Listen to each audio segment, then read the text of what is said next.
दूसरा परिच्छेद, मनुष्य जीवन में दुख क्या।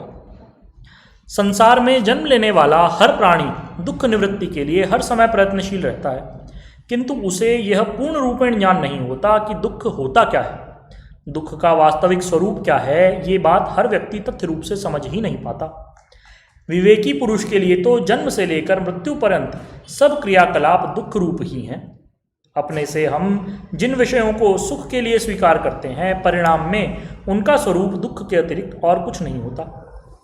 महर्षि पतंजलि देव जी के शब्दों में परिणाम ताप संस्कार दुखैर गुण वृत्ति विरोधाच दुखमेव विवेकिनः।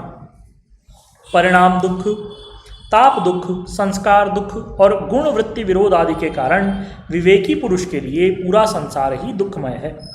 सूत्र का अर्थ अधिक स्पष्ट करते हुए व्यासदेव जी इस पर अपना भाष्य इस प्रकार लिखते हैं। परिणाम दुखता न चेन्द्रियाणाम भोगाभ्यासेन वैतृष्णम कर्तु शक्यम, कस्मात् यतो भोगाभ्यासम विवर्धन्ते रागः कौशलानि च इंद्रियाणाम इति, तस्माद् अनुपायः सुखस्य भोगाभ्यास इति। स खल्वयं वृश्चिक विषभीत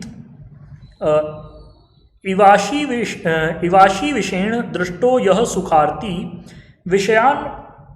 विषयान उवासितो महति दुख पंके निमग्न इति एषा परिणाम दुखता। इंद्रियों को भोगाभ्यास से वितृष्ण करना संभव नहीं। भोगाभ्यास से इंद्रियों के राग और चपलताएं उत्तरोत्तर बढ़ती ही हैं। इसलिए भोग अभ्यास सुख प्राप्ति का साधन नहीं। जैसे एक मनुष्य बिच्छू के विष से डसा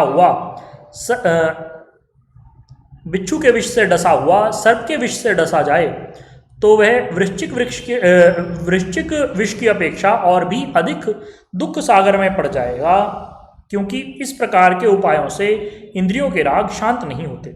भगवान मनु महाराज ने मनुस्मृति में स्पष्ट कहा है, न जातु कामः कामान उपभोगेन शाम्यति हविषा कृष्णवर्तमेव भूय एवाभिवर्धते। अर्थात इंद्रियों के राग भोग अभ्यास से शांत नहीं होते, प्रत्युत जैसे अग्नि में घी डालने से वह और भी भड़कती है, इसी प्रकार विषय उपभोग से इंद्रियों के राग भी उत्तरोत्तर बढ़ते ही हैं। इसलिए संसार के सभी भोग परिणाम में दुख के ही दाता हैं। भर्तृहरि जी के शब्दों में भोगे रोग भयम कुले च्युति भयम वित्ते नृपालाद भयम मान्ये दैन्य भयम बले रिपु भयम रूपे जराया भयम शास्त्रे वाद भयम गुणे खल भयम काये कृतांताद भयम सर्ववस्तु भयावहम भुवि नृणाम वैराग्यमेव अभयम। भोगों में रोग का भय, ऊंचे कुल में पतन का भय, धन दौलत होने पर राजा का भय, मान में दीनता का भय, बलवान में शत्रु का भय तथा सुंदरता में वृद्धावस्था का भय। इस तरह संसार की सब वस्तुएं मनुष्य के लिए भयपूर्ण ही हैं। इसी का नाम परिणाम दुखता है। ताप दुखता। ताप दुखता को समझाने के लिए व्यासदेव जी ने अपने भाष्य में निम्नांकित पंक्तियां लिखी हैं। सर्वस्य द्वेष अनुविद्ध चेतना चेतन साधनाधीनः तापानुभव इति तत्रास्ति द्वेषजः कर्माशयः सुख साधनानि च प्रार्थयमानः कायेन वाचा मनसा च परिस्पन्दते ततः परम अनुगृह्णात्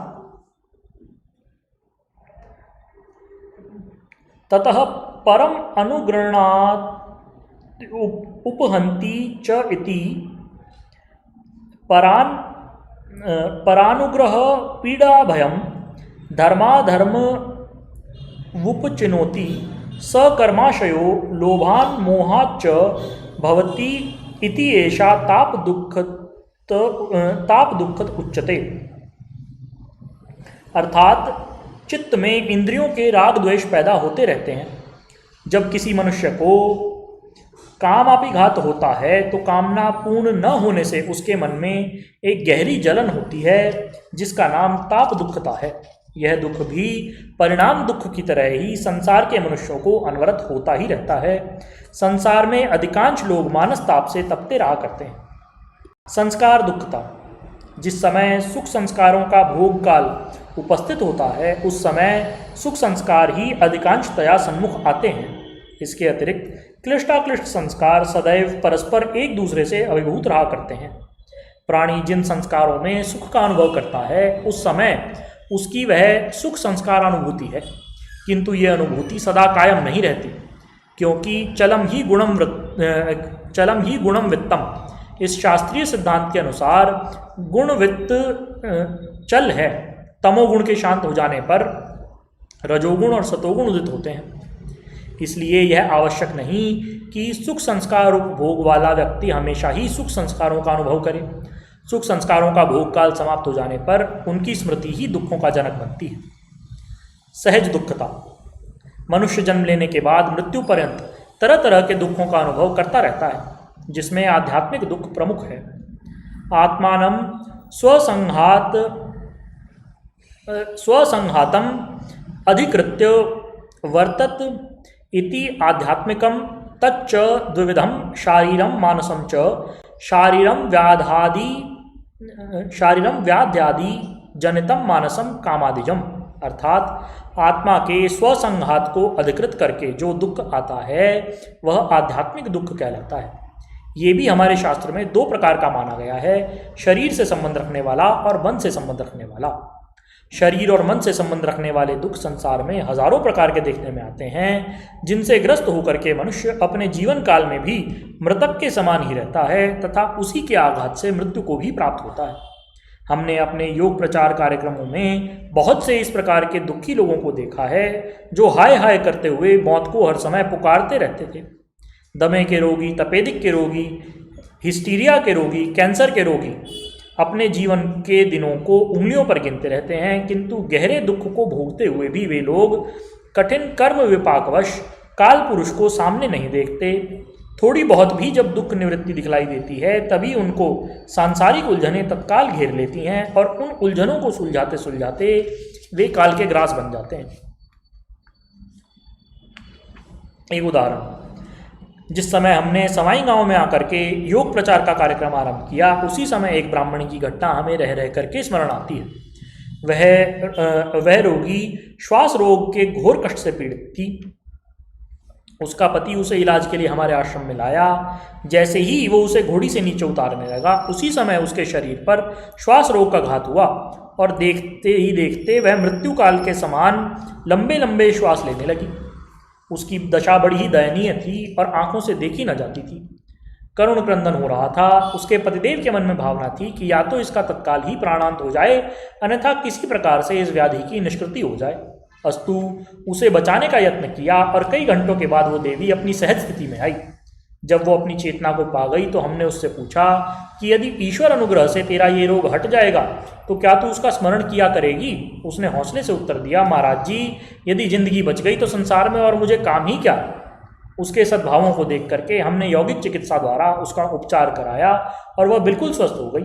कुछ समय बाद उसने बड़े आग्रह के साथ मुझे अपने घर पर आमंत्रित किया। वहां जाकर मैंने देखा कि वही बुढ़िया अपने घरेलू कार्यों में इतनी व्यस्त है कि 10 मिनट भी उसे बात करने की फुर्सत नहीं थी।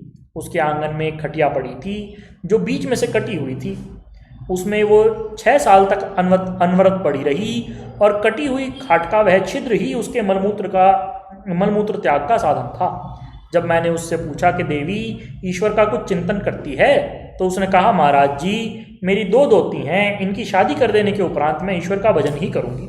उसके बाद मेरा क्या काम शेष। बेचारी बुढ़िया लड़कियों की शादी का स्वप्न देखती रही और देखते देखते स्वयं काल का ग्रास बन गई। इस प्रकार कामादि विकारों के अंदर मनुष्य जीवन भर सुख स्वप्न देखता है, किंतु वह यह नहीं समझ पाता कि ये एक विषैला कांटा है, काल उसे किसी भी समय खा सकता है। आदि भौतिक दुख, व्याघ्रादीन लक्षीकृत्य जायत इत्यादि इति आदि भौतिक दुखम। व्याघ्र, शेर आदि हिंसक जानवरों तथा सर्प, बिच्छू आदि विषैले जंतुओं से पैदा होने वाला दुख आदि भौतिक दुख कहलाता है। ये दुख भी मनुष्य पर हर समय हावी रहता है। कह नहीं सकते कि किस समय किस प्राणी इस दुख से आक्रांत होकर संसार से विदा हो जाए। आदिदैविक दुख। देवानाम आदिकृत्य जायत इति आदिदैविकम। देवों के अधिकार पूर्वक मनुष्य को जो दुख प्राप्त होते हैं वे आदिदैविक दुख कहलाते हैं। ग्रह नक्षत्र आदि की पीड़ाओं से एवं सर्दी गर्मी आदि से जो दुख होते हैं वे सब दुख आदिदैविक माने जाते हैं। इनसे प्रायः प्रत्येक व्यक्ति आक्रांत रहता है, किंतु वह इन दुखों को सहने का इतना आदी बन जाता है कि कालांतर में इन दुखों को वह दुख ही नहीं समझ पाता। गुणवृत्ति विरोध का दुख। इससे पूर्व कुछ दुख परिणामी बताए गए, कुछ तापज बताए गए, कुछ संस्कार अद्भुत बताए गए और कुछ का आध्यात्मिक, आदि भौतिक और आदिदैविक रूप से वर्णन किया गया। उपरोक्त दुख प्रायः सब प्राणियों में व्याप्त रहते हैं, किंतु गुणवृत्ति विरोध का दुख इस प्रकार का है जो बड़े छोटों में, पिता पुत्र में, भाई बहन में, गुरु शिष्य में, पति पत्नी में सर्वत्र समान रूप से व्याप्त दिखलाई देता है। गुणवृत्ति विरोध का अर्थ है परस्पर स्वभाव का न मिलना। पिता सात्विक वृत्ति का है किंतु पुत्र रजोगुण प्रधान है, अतः परस्पर स्वभाव नहीं मिलते। पुत्र प्रहलाद आदि की तरह सतोगुण प्रधान है, जबकि पिता हिरण्यकश्यप की तरह तमसाभिभूत है, यहाँ भी स्वभाव नहीं मिलते। यही नियम भाई बहन, पति पत्नी आदि पर भी सामान्य रूप से लागू होता है। इसी गुणवृत्ति विरोध के फलस्वरूप संसार के सब प्राणी आज तक कभी भी एकमत नहीं हो पाए और न कभी हो सकते हैं। इस प्रकार विवेक ख्याति प्राप्त पुरुष के लिए सारा संसार दुखमय ही है। मनुष्य को क्षुधा लगती है, किंतु क्षुधा निवृत्ति का साधन अन्न उसे प्रारब्ध अनुरूप उदर पूर्ति के लिए प्राप्त हो जाता है, जिससे उसे यह ज्ञान नहीं हो पाता कि भूख लगना भी एक दुख है। प्यास सताती है, किंतु पिपासा निवृत्ति का साधन सुमधुर जल हर जगह सुलभ है, इसलिए मनुष्य सोचता नहीं कि पिपासा भी एक दुख ही है। किंतु विवेक ख्याति प्रधान विशुद्ध मन वाले योगी के लिए ये सब दुख है। उपर्युक्त पंक्तियों में संसार में होने वाले दुखों का दिग्दर्शन करा करके यह समझाया गया है कि संसार का हर क्रियाकलाप हर क्षण दुख रूप ही है। यहाँ अभी तक उस दुख का वर्णन नहीं किया गया जिसकी निवृत्ति के लिए मनुष्य दृढ़ प्रतिज्ञ होकर के जन्म लिया करता है। उस दुख का नाम जन्म और मरण है। मनुष्य अपने जीवन काल में हर प्रकार के दुखों का अनुभव करता है, किंतु सूर्य की रोशनी उसको दिखती है, वायु का सुखद स्पर्श उसको अनवरत हुआ करता है। अतः जीवन काल के कठिन दुखों का अनुभव करके भी वह अपने आप को दुखी नहीं समझता, क्योंकि उसे सुख के श्वास आ रहे हैं। जिस समय मनुष्य के सिर पर मौत मंडराती है और उसके प्राण देह को छोड़कर अलहदा हो जाते हैं, तब वह महाअंधकार में घूमता हुआ सोचता है कि सूर्य कहाँ गया, चंद्रमा कहाँ है, वायु का वह सुखद स्पर्श कहाँ है, मेरा वह मकान कहाँ है जिसमें मैं रहा करता था, मेरे भाई बंधु कहाँ हैं जिनके साथ मैं सुखपूर्वक समय बिताता था। न जाने मैं किस दुख पंख में पड़ गया हूँ कि मुझे न कुछ दिखता है, न कुछ सुनता है, न कुछ स्पर्श होता है और न मेरी क्षुधा पिपासा की निवृत्ति ही होती है। अब मैं क्या करूं, किसकी शरण लूं जिससे कि मैं दोबारा उसी प्रकार के सब दृश्यों को देखूं, सुनूं और पूर्ववत अन्न जल ग्रहण कर सकूं, किंतु ये उसका सोचना मात्र ही रह जाता है। इसी कारण हमारे हिंदू धर्म की रीति के अनुसार मरणासन्न व्यक्ति के मुख में मिट्टी के दिए से गंगा जल डाला जाता है, ताकि मरणासन्न व्यक्ति प्यासा न चला जाए और प्राणांत होने के बाद गतात्मा पिपासा के दुख से दुखित होकर न घूमता रहे। इसके साथ ही पीपल के वृक्ष में जल की हंडिया बांधने का रिवाज भी हमारी हिंदू परंपरा में है, ताकि गतात्मा उस हंडिया के छिद्रों से टपकती हुई जल बूंदों द्वारा अपनी पिपासा रूप वासना की पूर्ति कर सके। देह का अग्नि संस्कार कर देने के बाद उसी दिन संध्या के समय ब्राह्मण लोग वियुक्त आत्मा के लिए दीपदान कराते हैं और कहते हैं गतात्मनो महांधकार निवृत्त्यर्थम दीपदानम क्रियते, अर्थात उस गत आत्मा के अंधकार निवृत्ति के लिए यह दीपदान कर रहे हैं। ये सब संकेत देहावसान के बाद और देहांत के समय प्राणी की जो दशा होती है उसी से संबंधित है। यही मरण दुख है। इसके बाद जन्म लेने का दुख इससे भी कहीं अधिक भयंकर है, जिसका वर्णन गर्भ उपनिषद में इस प्रकार किया है। ऋतुकाले संप्रयोगाद एकरात्रोशतम कलनम भवति, सप्तरात्रोशतम बुद्बुदम भवति, अर्धमासाभ्यंतरे पिंडो भवति, मासाभ्यंतरे कठिनो भवति, मासद्वयेन शिरः सम्पद्यते, मासत्रयेण पादप्रदेशो भवति, अथ चतुर्थे मासे गुल्फजठरकटिप्रदेशाः भवन्ति, षष्ठे मासे मुख नासिका अक्षी श्रोत्राणि भवन्ति, सप्तमे मासे जीवेन संयुक्तो भवति, अष्टमे मासे सर्वलक्षण संपन्नो भवति, पितुरेतो अतिरेकात् पुरुषो, मातुर एतो अतिरेकात् स्त्री उभयोर्बीज तुल्यत्वात् नपुंसको भवति। व्याकुलित मनसोन्धाः खंजा कुब्जा वा भवन्ति, अन्योन्य वायु परिपीडित शुक्र द्वैविध्यात्तनु स्यात्तो युग्मः प्रजायन्ते। अर्थात ऋतु कालांतर में पहली रात्रि में विकृत रस सा होता है, 7 रात्रि के बाद बुदबुदा बनता है, आधे मास के बाद पिंड बन जाता है, 1 महीने के बाद वह पिंड कुछ सख्त सा बन जाता है, 2 मास में सिर बनता है, 3 मास के बाद पाद प्रदेश, चौथे मास में गुल्फ, जानु और कटी प्रदेश, 5वें मास में पृष्ठवंश, 6ठे मास में मुख नासिका आदि बनते हैं, 7वें मास में वह शरीर चेतना पा जाता है, 8वें मास में वह सर्वलक्षण संपन्न बन जाता है। पिता के वीर की अधिकता से पुरुष, माता के रज की अधिकता से स्त्री, दोनों के वीर की समानता से नपुंसक, व्याकुल मन होने पर अंधा, गंजा, कुबड़ा या बौना होता है, तथा अन्य अन्य वायु के परिपीड़न से और शुक्र के 2 भागों में बढ़ जाने से जोड़ा पैदा होता है। ये सब कुछ हो जाने के बाद अथ नवमे मासे सर्वलक्षण ज्ञानकरण संपूर्णो भवति, पूर्व जातिम स्मरति, शुभ अशुभम च कर्म विन्दति, पूर्व योनि सहस्राणि दृष्ट्वा कथयति, आहारा विविधा भुक्ता, पीता नाना विधास्तनः, जातश्चैव मृतश्चैव जन्म चैव पुनः पुनः, यन्मया परिजनस्यार्थे कृतं कर्म शुभाशुभम, एकाकी तेन दय्येऽहं गतास्ते फलभोगिनः, अहो दुःखो दधौ मग्नः न पश्यामि प्रतिक्रियां, यदि योन्यः प्रमुच्यहं तत्प्रपद्ये महेश्वरम्, अशुभ क्षय कर्तारं फलमुक्तिप्रदायकम्, यदि योन्यः प्रमुच्यहं तत्प्रपद्ये नारायणम्, अशुभ क्षय कर्तारं फलमुक्तिप्रदायकम्, यदि योन्यः प्रमुच्यहं तत्सांख्यं योगमभ्यसे, अशुभ क्षय कर्तारं फलमुक्तिप्रदायकम्, यदि योन्यः प्रमुच्यहं ध्याये ब्रह्म सनातनम्।